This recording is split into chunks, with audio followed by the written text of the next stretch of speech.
आज की क्लास में मैं आपको बताऊंगा कि आप किस तरीके से रोज के बोलचाल में ए और एन का यूज़ करोगे। बहुत ज़बरदस्त कॉन्सेप्ट है।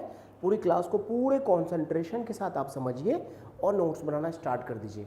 एक बात मैं आपको बता दूं, बच्चे अक्सर इस टॉपिक में गलती करते हैं। मैंने बहुत सारे बच्चों से जब बात की है और उनकी कॉपी भी चेक की है और कई बार मैंने बात भी की है बच्चों से। मेरे जो स्पोकन की क्लास होती है एकेडमी में, बच्चे आते हैं मेरे सामने बैठकर, मेरे साथ में बैठकर बातचीत करते हैं, तो मैंने कई बार नोटिस किया कोई पापा जी के साथ में ए लगा देगा, कोई फूड के साथ में ए लगा देगा, कोई वाटर के साथ में ए लगा देता है, तो कोई मिल्क के साथ में ए लगा देता है, जो कि गलत है। ठीक है, तो चलिए आइए देशी भाषा में आपको बताऊं कि आप किस तरीके से ए और ए एन को यूज़ करोगे। चलिए आइए टॉपिक को हम लोग स्टार्ट करते हैं। सबसे पहले आप एक बात समझिए कि वर्ड होता है, वर्ड, ठीक है, वर्ड। अब वर्ड को हम लोग दो भागों में बांट सकते हैं, काउंटेबल और अनकाउंटेबल। ठीक है, जैसे कि मैंने यहाँ पर लिखा है नाउन। नाउन मतलब वर्ड ही होता है। ठीक है, तो वर्ड को मैंने यहाँ पर दो भागों में बांटा है। एक को मैंने कहा काउंटेबल, अब मैंने नहीं कहा, ये तो आपको ही पता है। एक वर्ड हो गया यहाँ पे काउंटेबल और दूसरा वर्ड हो गया अनकाउंटेबल। ठीक है, अब देखिए जो काउंटेबल वर्ड है मतलब क्या होता है इसका, जिसको आप गिन सको। ठीक है, जिसकी आप गिनती कर सको। ठीक है, अब देखो अनकाउंटेबल का क्या मतलब होता है, जिसको आप नहीं गिन सको, जिसको मापा या तोला जा सकता है, मतलब जिसको गिना नहीं जा सकता है, उसे अनकाउंटेबल कहते हैं। ठीक है ना, जैसे कि आप देखिए ऑयल हो गया, फूड हो गया, फर्नीचर हो गया, क्रिकेट हो गया, डिनर, लंच, वाटर, मिल्क, और भी बहुत सारे हज़ारों लाखों करोड़ों वर्ड्स हैं जिनको आप गिन नहीं सकते लेकिन माप या तोल सकते हैं। ठीक है, और वहीं दूसरी ओर देखिए काउंटेबल। काउंटेबल मतलब जिसकी गिनती हो सके। ठीक है, इसको भी दो भागों में बांटा जाता है। एक को कहा जाता है सिंगुलर और दूसरे को कहा जाता है प्लूरल। सिंगुलर का मतलब क्या होता है, अकेला। प्लूरल का मतलब एक से ज़्यादा। ठीक है, अब जैसे पेन, पेन क्या हो गया, सिंगुलर हो गया। पेन्स क्या हो गया, प्लूरल हो गया। Book, books. Orange, oranges. Umbrella, umbrellas. Kite, kites. Boy, boys. Girl, girls. ठीक है, ये वर्ड्स हो गए आपके सिंगुलर और ये सारे वर्ड्स हो गए आपके प्लूरल। आई होप कि मेरी बात आपको समझ में आ रही होंगी।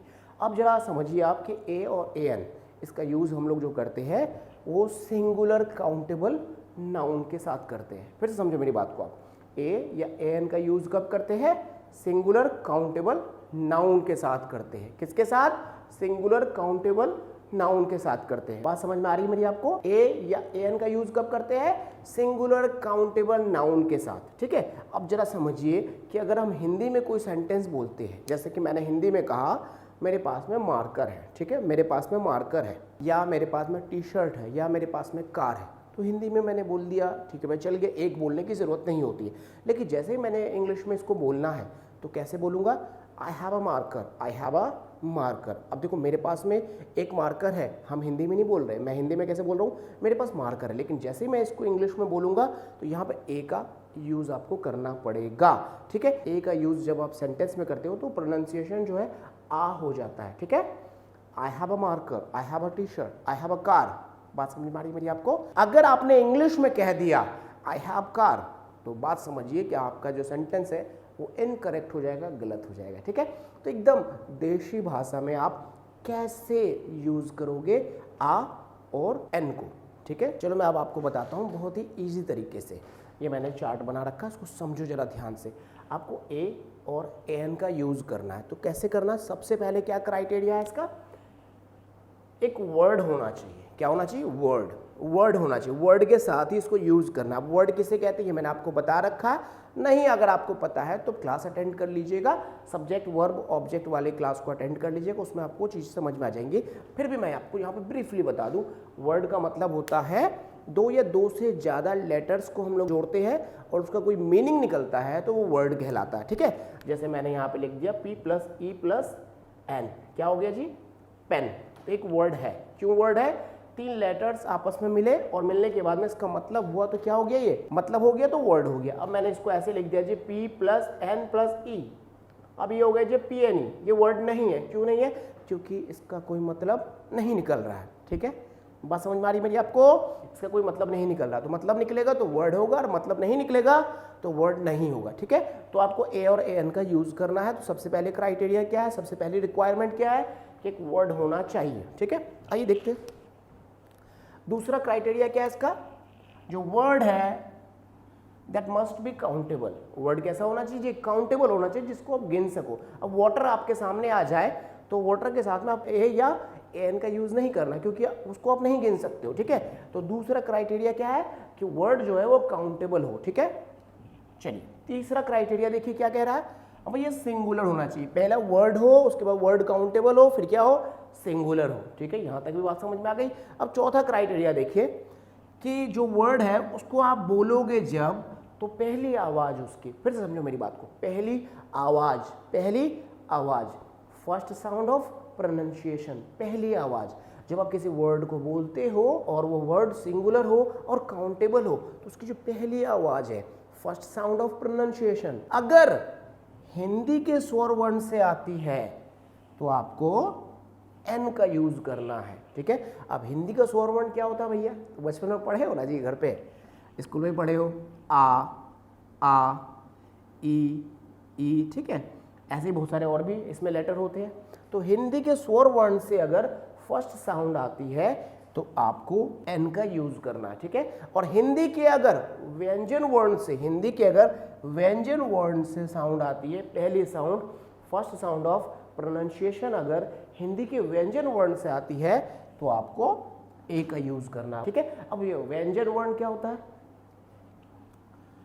का, खा, गा, घा, ठीक है।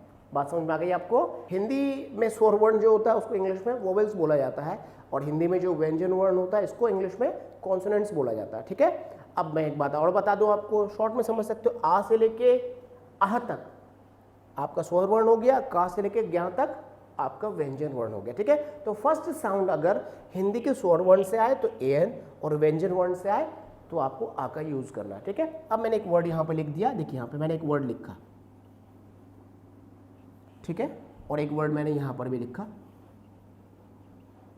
अब जरा ध्यान से इसको समझिए आप, एक वर्ड ये लिखा, एक वर्ड ये लिखा, ठीक है। अब मैं इसको पढ़ूंगा। अब देखो इसको जब मैंने पढ़ा तो यहां पर आया ऑरेंज, ऑरेंज, ऑरेंज, ऑरेंज।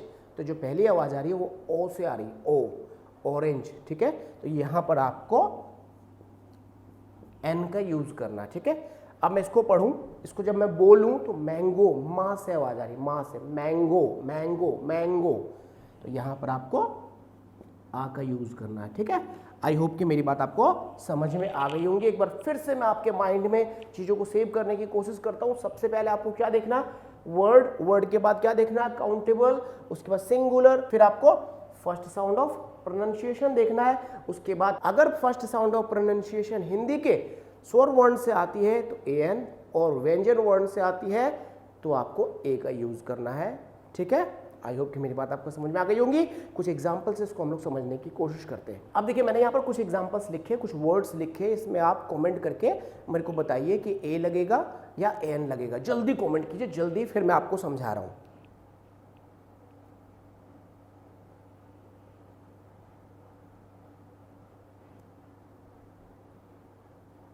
फटाफट फटाफट, स्पीड स्पीड स्पीड, और स्पीड और स्पीड और स्पीड।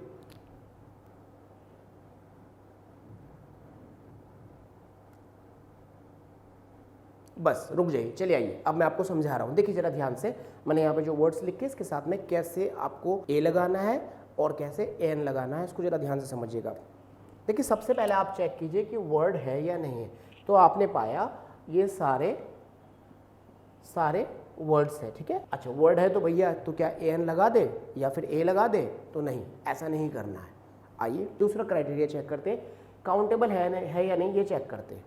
तो भैया ये भी काउंटेबल है, ये भी काउंटेबल है, ये भी काउंटेबल है, ये भी काउंटेबल है, ये भी काउंटेबल है, ये काउंटेबल नहीं है, ये काउंटेबल है, ये काउंटेबल नहीं है, ये काउंटेबल है, ये काउंटेबल है, ठीक है भैया। दोनों क्राइटेरिया अब हमने चेक कर लिया, ठीक है। तो आप देखो भैया सिंगुलर चेक करते हैं, तो भैया ये सिंगुलर है, ये सिंगुलर नहीं है, ये सिंगुलर है, ये भी सिंगुलर है, ये सिंगुलर नहीं है, ये तो खैर अनकाउंटेबल है, तो सिंगुलर प्लूरल का तो कोई सवाल ही नहीं बनता है। ऑरेंज जो है ये सिंगुलर है, फूड अनकाउंटेबल है, ऑनेस्ट पर्सन सिंगुलर है, 1 रुपी नोट सिंगुलर है, ठीक है। अब देखेंगे फर्स्ट साउंड। तो सबसे पहले आपने ये देख लिया कि इसमें किसके साथ लगाना है और किसके साथ नहीं लगाना है। तो भैया इसके साथ तो नहीं लगाना है आपको, इसके साथ नहीं लगाना है, इसके साथ नहीं लगाना है। ए और एन का यूज़ आपको इसके साथ में नहीं करना है। क्यों नहीं करना है? क्योंकि जो बुक्स हैं वो प्लूरल है, बॉयज भी प्लूरल है यहाँ पे, डिनर तो अनकाउंटेबल हो गया, फूड भी यहाँ पे क्या हो गया, अनकाउंटेबल हो गया, ठीक है। अब जो ये बचे हुए वर्ड्स है इनके लिए आपको ए या एन का यूज करना पड़ेगा, ठीक है। चलिए आइए देखते हैं। अब देखो सबसे पहले आ गया क्या जी, पेन। पेन, तो आवाज कहाँ से आ रही है, पहला जो साउंड है, फर्स्ट साउंड जो है वो क्या है, पा, पेन। तो पेन आ गया तो भैया यहाँ पे क्या यूज करेंगे, आ। फिर आ जाओ M L A, M L A, देखो इसको ऐसे पढ़ते हैं M L A, M L A, ठीक है। तो यहां पर क्या यूज होगा, एन, ठीक है। Kite, a, orange, an, food, food के साथ तो कुछ यूज नहीं होना, honest person, an, 1 rupee note, a, ठीक है। आई होप कि मेरी बात आपको समझ में आ रही होंगी। एक बार मैं फिर से आपको बता दूं, कोई भी वर्ड जब आपके सामने आए उसके साथ में आपको ए या एन का यूज करना है, ठीक है। देखिए मैं ए बोल रहा हूं, लेकिन जब आप किसी वर्ड के साथ में इसको अटैच करोगे, यूज करोगे, तो प्रोनाउंसिएशन जो है वो आ हो जाएगा, ठीक है। आ पेन, ए पेन नहीं, आ पेन, ठीक है। आ मैंगो, आ बुक, क्लियर है, बात समझ में आ गई मेरी आपको। चलिए एक बार मैं आपको रिवीजन करा दूं क्विकली। सबसे पहले आपको क्या देखना, वर्ड। जब भी आपके सामने कोई वर्ड आ जाए, तो जब भी कोई थिंग आ जाए आपके सामने में, कोई सामान आ जाए, चीज आ जाए, तो आपको देखना है कि वर्ड है या नहीं। तो सबसे पहले आपने देखा वर्ड, वर्ड के बाद में आपको क्या देखना जी, काउंटेबल। वर्ड के बाद में क्या देखना आपको, काउंटेबल। काउंटेबल के बाद में आपको क्या देखना है, सिंगुलर। काउंटेबल के बाद आपको क्या देखना है, सिंगुलर। अब सिंगुलर के बाद में आपको चेक करना है फर्स्ट साउंड ऑफ प्रोनाउंसिएशन। अगर first sound of pronunciation Hindi के स्वर वर्ण से आती है तो एन, और व्यंजन वर्ण से आती है तो आपको आ का यूज करना है, मतलब ए का यूज करना है, ठीक है। आई होप कि मेरी बात आपको समझ में आ रही होंगी। अब मैं कुछ आपको सेंटेंसेस दे रहा हूं, आप उसमें फटाफट तेजी से ए या एन को यूज करके मुझे दिखाइए। मैंने यहाँ पर ये 10 सेंटेंसेस लिखे हैं, आप इसमें ए या एन का यूज करके दिखाइए मुझे, ताकि मुझे समझ में आ जाए कि आपको कॉन्सेप्ट समझ में आ गया। चलिए आपका टाइम स्टार्ट होता अब।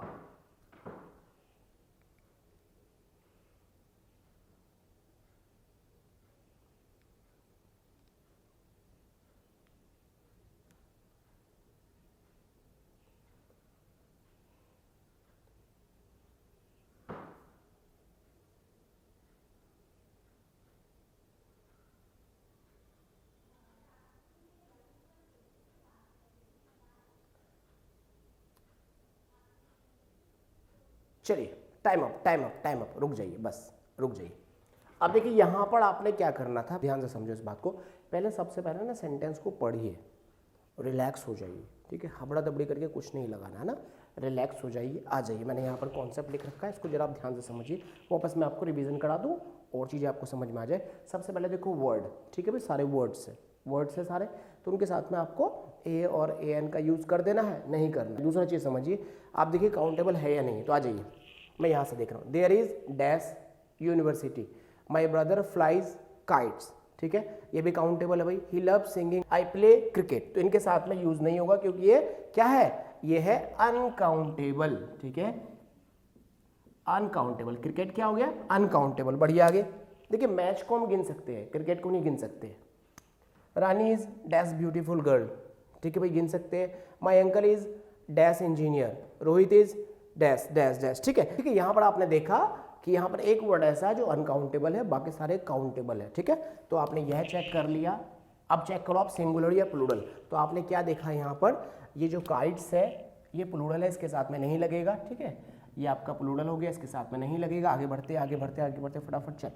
तो आपने यहाँ पर क्या देखा कि केवल एक वर्ड यहाँ पर प्लूरल है, बाकी सबके साथ में ए और एन लगना है। तो आपको चेक करना अब फर्स्ट साउंड, फर्स्ट साउंड। चलिए यही चेक करते हैं। देयर इज डैश यूनिवर्सिटी, अब देखो ये क्या है, यूनिवर्सिटी, या की साउंड यहाँ पर आ रही है, या की साउंड आ रही है, यहाँ पर आपको आ यूनिवर्सिटी का यूज करना, आ यूनिवर्सिटी का यूज करना है। दूसरा देखिए, he loves singing old song, old old old, ओ वाली यहाँ पर साउंड है, एन ओल्ड सॉन्ग, ठीक है, एन ओल्ड सॉन्ग। क्लियर है, बात समझ में आ गई आपको। चलिए बढ़ते आगे।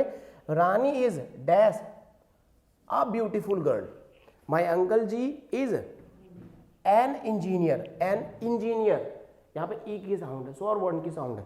एन IAS ऑफिसर, ठीक है। Monu is dash FO, FO, तो यहाँ पे आ गया एन, FO, FO का मतलब होता है फॉरेस्ट ऑफिसर, ठीक है, FO। Gita lodged an FIR against Bhola. FIR के साथ में एन का यूज होगा। देखो इसको कैसे पढ़ते हैं, FIR, ठीक है, F, क्लियर है, तो इसलिए यहां पर एन का यूज हुआ। Raju has dash umbrella, an का आपने यहां पर यूज किया, ठीक है। आई होप कि मेरी बात आपको समझ में आई होंगी। देखो इसको हमें ना स्कूल में पढ़ाया कैसे जाता है, बचपन में पढ़ाया गया होगा, मुझे भी पढ़ाया गया था, शायद आप लोगों को भी पढ़ाया गया होगा कि अगर कोई वर्ड AEIOU से स्टार्ट हो तो उसके साथ में AN का यूज कर दो, और कोई वर्ड अगर इनके अलावा किसी दूसरे लेटर से स्टार्ट हो तो आ यूज कर दो, राइट। अगर ऐसा आपको भी पढ़ाया गया तो कमेंट करके जरूर बताइए। ये कॉन्सेप्ट जो है गलत है, ठीक है, ये कॉन्सेप्ट गलत है। आपको साउंड के आधार पर आपको A या AN का यूज करना है, ठीक है। आई होप कि मेरी बात आपको समझ में आ गई होंगी। अच्छा लगता है तो क्लास दोस्तों को जरूर शेयर कीजिए, और मैं आपको बार बार सजेशन दूंगा, हर वीडियो में सजेशन दूंगा, पीछे की क्लासेस को अटेंड करते रहिए। 45 डेज का मैंने जो ये सेशन स्टार्ट किया है, बहुत ज़बरदस्त सेशन है। अगर आपने 45 डेज सिंसियरली क्लास को अटेंड की, हर दिन रात को 8 बजे, तो मैं आपको बता दूं डेफिनेटली आपको फ़ायदा होगा, क्योंकि मेरे को ना बिलीव होता है ऐसा कंटेंट देने में जो आपके काम का है। कोई भी वीडियो ना बना के मैं आपको दिया है आज तक, ना कभी ऐसी वीडियो बना के दूंगा जो आपके काम का ना हो, ठीक है। इसलिए मैंने जो आपको कंटेंट दिए है वो सारे कंटेंट आपके काम के हैं, और सारे कंटेंट को घुमा घुमा कर डेली अटेंड कीजिए, और चैनल को सब्सक्राइब कर लीजिए। तब तक क्लासेस को अटेंड करते रहिए जब तक आपको इंग्लिश ना आ जाए। मिलते हैं अगली क्लास में आपसे पूरी एनर्जी के साथ, पूरे एक्साइटमेंट के साथ। Thank you for joining Young Grow Academy. Take care of you and your loving family. जय हिंद।